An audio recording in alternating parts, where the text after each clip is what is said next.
Karibu tena, asante sana kwa kuendelea kwa nasi. Tunazidi na mdahalo wetu wa ukumbi leo kuhusiana na polisi tuitakayo. Awali Kawive, ulikuwa unatoa maelezo kuhusiana na hii taswira ambayo ipo kwa idara ya polisi haswa kutoka kwa Wakenya, hususan kutokana na mauaji ya Albert Ojwang na visa vingine ambavyo tumeviona, ambapo watu wanaumizwa na polisi, watu wanauawa na polisi na hakuna jambo lolote linalofanyika kulingana na haki. Kawive, nilikuwa naeleza kwamba asante sana kwa nafasi hiyo. Nilikuwa naeleza kwamba lazima tuelewe shida tuliyoko nayo kama Wakenya kutokana na historia. Tuanze hapo kwamba idara ya polisi ilianzishwa ili nambari moja, kulinda wakoloni, kulinda wale wakubwa ambao walikuja kudhalilisha, kuchukua ardhi zetu, kutufanyisha kazi mabavu. Na pili ilikuwa kuhakikisha kwamba watu wengine wote ambao sio wakubwa ni adui ya wakubwa. Wanalinda mali ya wakubwa, na watu wengine wote ambao sio wakubwa basi hawana haki. Kwa hivyo kifo cha kuuawa kwa Ojwang lazima tuangalie kwa njia hiyo.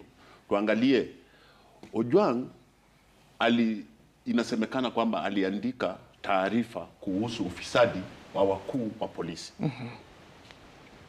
Ama kuhusu ufisadi katika idara ya polisi.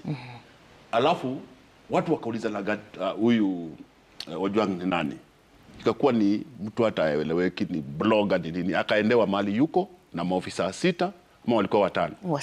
Wakamleta kilomita 400 mpaka hapa. Na kisha usiku huo akauawa.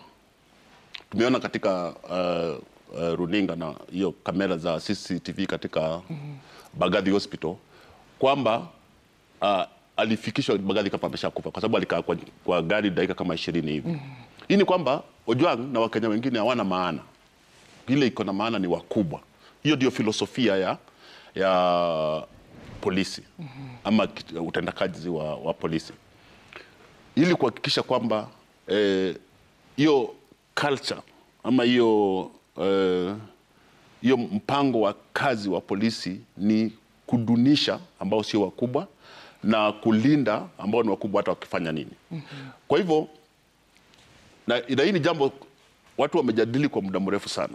Mbona hivi kwamba mtu ambaye ana jina, ana umaarufu fulani, yeye anaweza kupigwa tu risasi, anaweza kuuawa na kusiwe na lolote. Sasa hivi tunaona wakubwa wa polisi wanadanganya. IG akasimama kwenye taarifa ya Wakenya akaambia Wakenya huu bwana alijigongesha kwa ukuta akafa. IG wa polisi, mtu ambaye ako na masomo, ako na ufasaha wa kazi yake. Unajua kusema hivyo ni kudharau Wakenya wote kwamba sisi Wakenya hatuna akili. Na hata sijui kwa nini sasa hivi rais, kwa sababu anakubaliwa na sheria katiba yetu sehemu ama article 245 ya kumngatua bwana huyu kazini na huyo mwingine Lagat, kwa sababu huwezi kusimama mbele ya Wakenya na utoe taarifa ya uongo ukiwa na jukumu ya kuhakikisha Kenya iko salama na Wakenya wako salama. Ya pili ni kwamba wote hao ambao walihusika, kutoka wale waliomshika, wale wakubwa wa police station ambazo wanasema alipelekwa mara ya kwanza huko Homa Bay na mahali aliletwa, na vile ambavyo wote ambao walihusika, hata wale walimpeleka hospitali Mbagathi, wote wanafaa kuwa wamesimamishwa kazi, kuanzia complainant huyo anaitwa nani, Lagat, ambaye alitoa taarifa kwamba huyo bwana amemtusi ama ameongea mambo mabaya kumhusu yeye. Ni vizuri tuangalie kwamba watu hawa au wakubwa, shida ya wakubwa na wadogo katika Kenya iishe. Kila mtu ako na haki ya kuwa hai, ako na haki ya kuzungumza, ako na haki ya, kama ameongea kitu ambacho si haki ama sio vizuri kwa mwenzake, kupelekwa mahakamani ili uchunguzi ufanywe, na kama ako na makosa afungwe, kama hana makosa, lakini hakuna haki ya mtu kutolewa uhai. Kwa hivyo lazima wale watu ambao walihusika, na sana sana tunamsihi president wetu, kwa sababu tumeona Talam, ni OCS wa Central, ameshikwa, amewekwa ndani. Lakini yule complainant Lagat na yule ambaye alidanganya Wakenya akiwa on oath, akiwa amekula kiapo akadanganya Wakenya, pia anafaa kutoka uongozini ili tuweze kuona hii nchi ikiendelea. La sivyo tutakuwa tunafanya tu mchezo wa paka na panya, kukimbizana hapa na pale. Na lazima pia tuangalie kwamba polisi wote wawajibike katika kazi yao. Kumekuwa na Police Reform Working Group ya kusema kwamba hata curriculum ya kufunza polisi itachangiwa namna gani ili polisi waweze kufunzwa mambo ya human rights, mambo ya kulinda Wakenya, watolewe hiyo kasumba ya ukoloni ya kuona kama Wakenya ni adui, kwa sababu Wakenya si adui. Omwansa, kwa upande wako wewe kama Mkenya, kama mwanafunzi, unaamini idara ya polisi, iwapo uko na tatizo lolote ama umemkosea mtu, una imani kwamba polisi wakija kukushika watafuata sheria? Asante sana kwa nafasi. Kwa majina naitwa Mwanza, kiongozi wa wanafunzi wote nchini Kenya. We have lost, tumepoteza imani na askari kabisa. Na makosa la kwanza ni askari, National Police Service imewekwa katika katiba yetu, Article 244. It provides for the National Police Service. Inasema they should uphold the rights and the freedom of security for Kenyans. What are they doing instead? Instead ya kufanya kila ambacho wanafaa kufanya, they are doing the totally opposite. But naelewa makosa sio yao. Makosa ni zile laws tuko nazo. Ukiangalia requirements ya kuandika askari, how do you expect somebody who scored a D, you know, to protect or to even understand the constitution?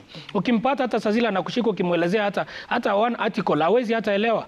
He doesn't even know that you have a right, you know. The only thing in anajuanga ni a right to remain silent, or whatever you'll use, it will be used against you in the court of law. Look at this.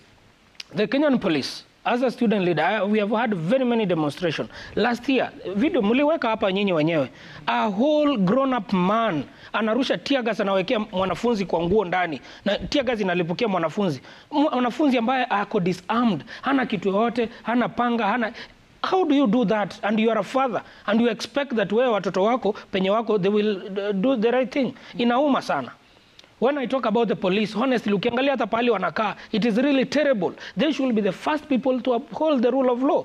Juzi tumekuwa maandamano, hatukuwa maandamano, we are just engaging and showcasing what we are supposed to, asking for our rights, asking for the justice for Albert Ojwang. We have had very many cases from the Kenjokama brothers, ambapo walituambia eti walianguka kutoka sijui kwa gari ama sijui walifanya nini wakakufa. Yet they have been killed in a police station. It is in a police station whereby we should be feeling safe. Ukipatikana na shida hapa town unakimbia pale. Look at this. Juzi MP ameuliwa hapo city around city mortuary. How long did it take for them to get the CCTVs? Walitupea zote kutoka city mortuary wakatupeleka mpaka Valley Road, wakatupeleka mpaka CBD ambapo walitoa hizo CCTVs. So you want to tell me a central police station, one of the biggest police station we have in Kenya, inaweza kosa kuwa na CCTV ambazo zina work, and if they were removed we still have those footages. This is what is happening, and we want to call out the police officers. Kindly, whatever you are doing, you will not be there forever. You will not be there forever. You are part of us. Whatever we are asking, we are just for bare minimum. When you arrest somebody, the rule says it clearly. There is the next ile jurisdiction penye umemshika unafaa kumpeleka police station hapo. Why do you transport somebody from all the way? And we have the prima facie case of it, or they say in law that res ipsa liquita, that the fact speaks for itself. Ule ndugu yetu Albert aliuliwa, alienda akakuwa tortured pale Karura, akaletwa police station, askari wenyewe walikataa kumbook. We have all those facts. Why are they arresting 3 inmates? Mbona hawakusema hao inmates walikuwa mapema eti wao ndio walimuua? So what we are asking is this. We are asking for the bare minimum. Bwana President, wherever you are, kindly listen to us. Last week when we went to the street on Thursday, we told Langat, we were very lenient kumwambia kwamba resign and go home. But now we are not even asking for him to resign. Tomorrow it is a total shutdown. Everywhere, all teachers, 430,000 plus teachers, they are not going to class tomorrow. All Gen Zs, all students, we will stand with our comrade because he was in Pwani universities. We will be in CBD tomorrow asking for justice. And we are not asking for him to resign. We are asking him to be arrested and jailed, if not hanged. Meshak, wewe unawakilisha bunge la wananchi. Ndio. Wananchi wanasemaje wakati ambapo wanaona visa kama hivi vinapotokea, mnyonge anaonekana hana haki? Ndio. Asante sana kwa mwaliko, lakini kwanza ningeomba kupeana pole kwa namesake wangu, baba yake Ojwang na mke wake, Mungu awajaze nguvu, kwa maana kila ambacho wanapitia ni uchungu sana, na kila ambaye ni mzazi ameumwa. Na pale nje mwananchi amesikitika sana. Na nataka niwajulishe kabla sijajibu swali, dakika hii tunaongea, ikifika wakati wa habari, ukienda mahali popote kuna runinga, unapata mpaka chokora amesimama anataka kujua wamesema nini. Maana yake nini? Watu wameumwa na wameghadhabishwa sana na hicho kitendo. Ulikuwa umeuliza kuhusu hilo jambo na mbona wa polisi. Dakika hii kosa ambalo limefanywa kupitia kile kimefanyika pale Central, tukampoteza ndugu Ojwang, hicho ni kizazi kimemalizwa. Tayari jina la polisi, hata polisi yule mzuri akionekana mbele ya watu wanaona tu wote ni wauaji. Sasa makosa ya afisa mmoja inaharibia kikosi cha polisi mzima jina, inaharibia nchi ya Kenya. Hata ukienda nchi jirani ukisema mimi ni Mkenya, kila mtu anakuona wewe ni muuaji. Sasa kama kuna kile polisi wanaweza jaribu kufanya, wafate sheria vile ndugu wangu amesema hapa hivi. Kuna sheria imewekwa, alipoingia walipewa, wakasoma, wanafaa wapewe kila mmoja kitabu, akitoka kule awe anapitia ndani. Ushauri mwingine niko nao ni kwamba hawa maafisa wanapohapisha kutoa kiganjo, wanasimama kama umati, wanasoma kile wanasomewa. Inafaa kila mmoja kama ni Mkristo ashike Biblia, apewe asome kwa Biblia vile imeandikwa. Asilimia 85.5 ya Wakenya ni Wakristo. Sielewi kwa nini kwa Biblia imeandikwa sheria ambazo Mungu alipatia Musa ya kwanza ilikuwa ni usiue. Mbona wanapoingia kiganjo, kitu ya kwanza wanataka kule mtu akikuja hata hajapata mshahara ashaua. Tayari ashaweka mikono yake damu, ashajiwekea laana mpaka na kizazi chake. Sasa inakuwa jina la polisi sasa hizi limechafuka Kenya mzima. Ni laana washapokea. Maana hiyo damu wameguza ni damu mbaya. Lawrence, kuna njia yoyote ambayo polisi inaweza kujaribu kurejesha ile imani kutoka kwa Wakenya katika muktadha huu? Asante sana Mashirima. Kitu ya kwanza, sisi kama bunge la wananchi tungependa kusema waziwazi ya kwamba tuko pamoja na broad-based government, lakini haimaanishi ya kwamba tutalala nao kitandani wakifanya maovu. Tuko nao pamoja kwa sababu ya unity ambayo tumeona kama wananchi ya Kenya. Tukiwasiliana maneno ya usalama na maneno ya polisi ya nchi yetu, kwanza sana tunaongea kwa watu wangapi. Mapolisi wa Kenya wako takriban 100,000 na upusi juu yake. Tukiangalia maneno ya